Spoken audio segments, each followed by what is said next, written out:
Resistivity पढ़ने के लिए फर्स्ट ऑफ ऑल जो रेसिस्टेंस होता है किसी कंडक्टर का is directly proportional to the length of the conductor, R directly proportional to length, R inversely proportional to cross section area, R L by A आ जाएगा।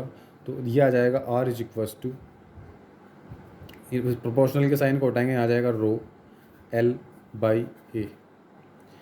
यहाँ पर रो एक कांस्टेंट है, rho is a constant, rho is a constant is known as resistivity,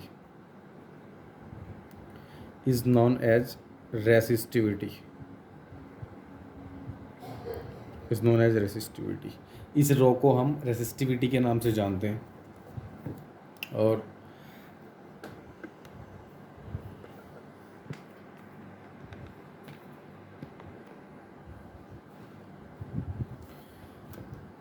resistivity का जब हम यहाँ से फॉर्मूला बनाएंगे तो आर की मल्टीप्लाई ए में कर देंगे, ये हो जाएगा R A is equals to rho L, R A is equals to rho L. तो यहाँ से रो का फॉर्मूला बन जाएगा R A by L is equals to rho is equals to R A by L. ये और rho की unit होती है ohm metre. What is the unit of rho? The unit of rho is ohm metre, the unit of rho is ohm metre. उसके बाद आता है Ohm's law. Ohm's law we have already study about the Ohm's law. V proportional to I, जो potential difference होता है वो directly depend करता है इलेक्ट्रिक करंट पर, और ये आ जाएगा V is equals to I R, V is equals to I R, where R is a is known as resistance. V is equals to I R, और यहाँ से अपन लिख सकता है R is equals to V upon I. R एक constant है, इस कांस्टेंट को हम रेसिस्टेंस कहते हैं, इस कांस्टेंट को हम रेसिस्टेंस कहते हैं। R की यूनिट होती है ohm. What is the unit of R? The unit of R is ohm. What is the graph between V and I? That is a plot V I and a straight line is R. This is a graph between V, I and R. Now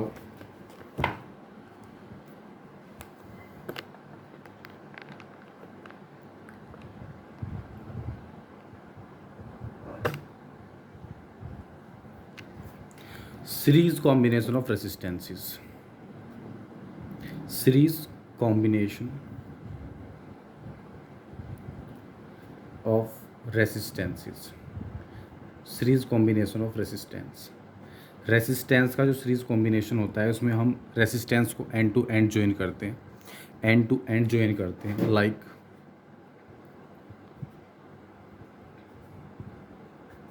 ये 3 resistance हैं और अपन ने इसको V volt के potential difference की battery से जोड़ दिया। इसका रेसिस्टेंस R1 है, इसका रेसिस्टेंस R2 है, इसका रेसिस्टेंस R3 है। और इसमें एक कंडीशन होती है सीरीज़ कॉम्बिनेशन में, current same on each conductor, current same on each conductor. हर एक कंडक्टर पर जो करंट होता है वो सेम होता है, यानी कि इस पे भी करंट आई है, इस पे भी करंट आई है, इस पे भी करंट आई है। It is a very specific nature of series combination of resistances that current is the same on resistances when we arrange in series combination. इस तरीके से सीरीज कॉम्बिनेशन अरेंज है, that is a positive terminal, that is a negative terminal.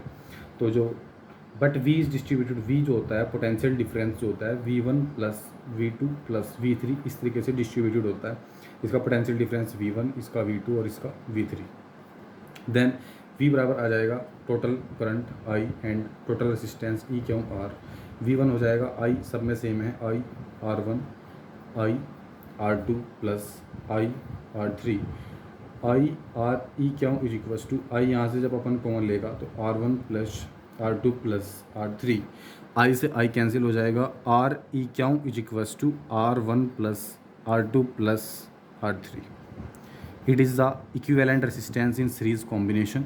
ये series combination में equivalent resistance का formula होता है।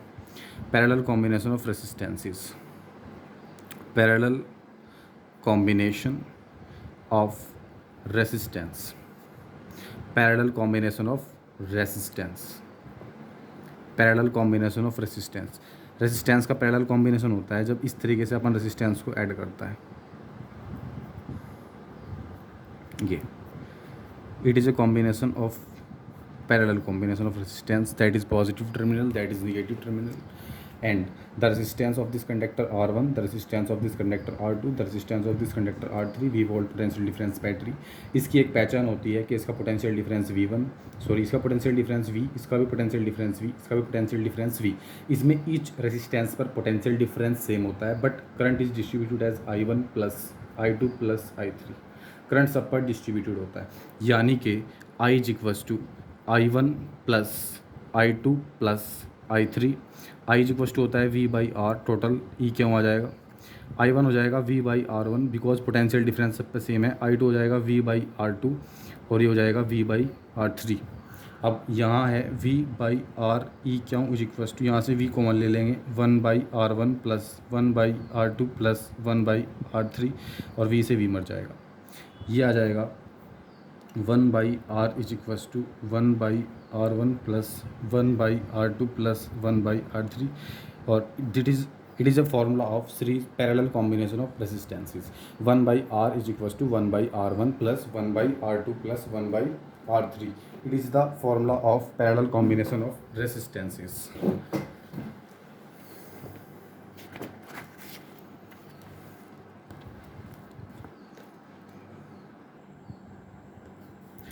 Heating effect of electric current, heating effect of electric current, heating effect of electric current।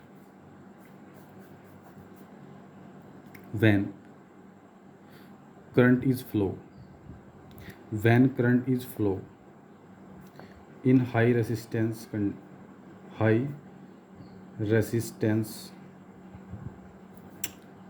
when current is flow in high resistance device, heat is produced, heat is produced। when current is flow high resistance device, heat is produced, heat produce होती है, heat produce होती है। this effect is called heating effect of electric current, this effect is called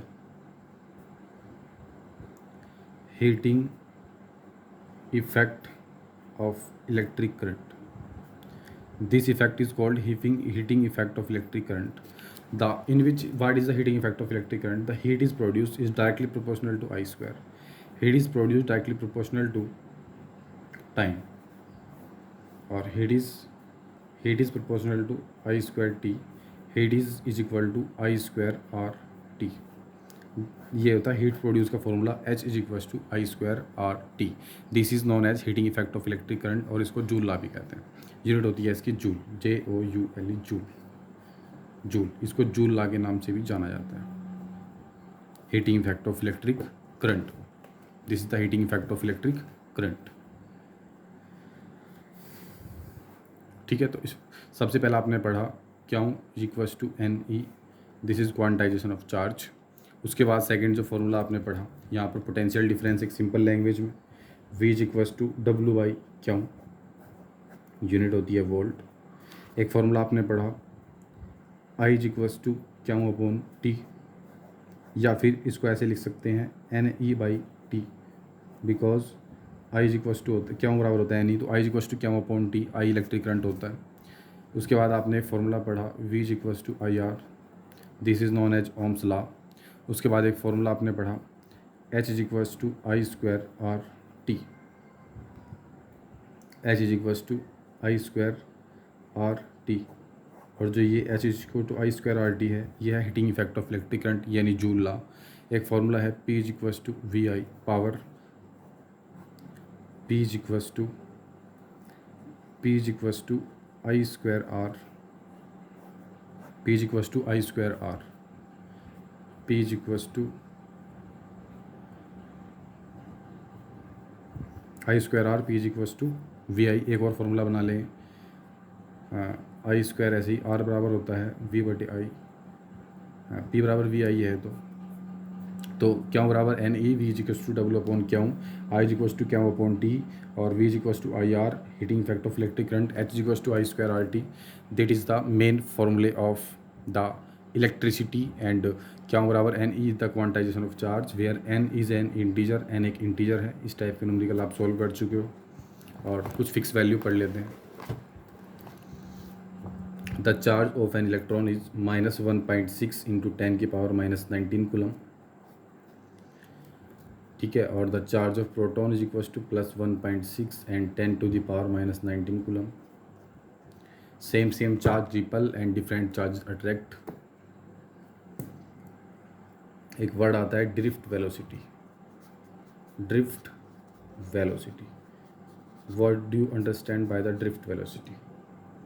Drift velocity, it is a case in conductor. It is a case in conductor. Let that is a conductor. मान लो ये कोई conductor है और ये इसके अंदर free electrons present हैं. ये इसके पास फ्री इलेक्ट्रॉन्स हैं. किसके पास? कंडक्टर के पास. ये क्या है? Free electrons. जब हम इस कंडक्टर को एक बैटरी से जोड़ेंगे पॉजिटिव और ये निगेटिव. जब हम इसको बैटरी से जोड़ेंगे तो यहाँ पर आ जाएगा पॉजिटिव चार्ज और यहाँ पर आ जाएगा निगेटिव चार्ज. और बैटरी से जोड़ने का मतलब यह है कि हमने इस पर पोटेंशियल डिफरेंस लगा दिया V. क्या अप्लाई कर दिया? Potential difference V.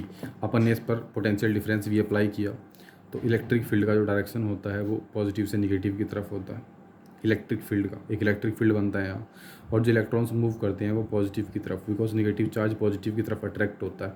ये इलेक्ट्रॉन्स पॉजिटिव की तरफ ऐसे अट्रैक्ट होते हैं इस तरीके से. और जब ये इलेक्ट्रॉन्स पॉजिटिव की तरफ अट्रैक्ट होते हैं तो इनकी एक वेलोसिटी होती है, उसको वी से रिप्रेजेंट करते हैं. एक इलेक्ट्रॉन एक वेलोसिटी के साथ डायमेंशनल मोशन करते हैं, उसको बोलते हैं वी यानी ड्रिफ्ट वेलोसिटी. ठीक है. तो ड्रिफ्ट वेलोसिटी वो है the velocity of electrons through which the electron move by the effect of potential difference in a conductor. Drift velocity is the velocity of electrons velocity of electrons. Drift velocity is the velocity of electrons. Drift velocity electrons की वो velocity है. Drift velocity is the velocity of electrons. Drift velocity electrons की velocity है जिसमें conductor पर जब हम battery जोड़ते हैं तभी उसमें करंट चलता है. इलेक्ट्रॉन के जो मोशन करने की डायरेक्शन है वो ऐसे है और इलेक्ट्रिक करंट के जो फ्लो होने की डायरेक्शन है वो ऐसे है. इलेक्ट्रॉन्स मतलब जो इलेक्ट्रिक करंट फ्लो होता है वो इलेक्ट्रॉनों के अपोजिट फ्लो होता है. इलेक्ट्रॉन इस साइड चलेंगे तो इलेक्ट्रिक करंट इस साइड फ्लो होगा और इलेक्ट्रॉन्स इस साइड भागेंगे तो इलेक्ट्रिक करंट इस साइड चलेगा. It is the lecture of main electricity. What is the drift velocity. तो आप समझा सकते हो कि किसी कंडक्टर में फ्री इलेक्ट्रॉन्स प्रेजेंट होते हैं और वो पोटेंशियल डिफरेंस के इफेक्ट से, इलेक्ट्रिक फील्ड के इफेक्ट से जिस तरीके से उसमें कंडक्टर में मूव करते हैं, जिस स्पीड से मूव करते हैं, उस स्पीड को हम ड्रिफ्ट वेलोसिटी कहते हैं. ठीक है फ्रेंड्स, मिलते हैं नेक्स्ट लेक्चर में. और अब हम पढ़ेंगे magnetic effect of electric current. Very fastly revision. What is the magnetic effect of electric current. ठीक है स्टूडेंट्स, थैंक यू.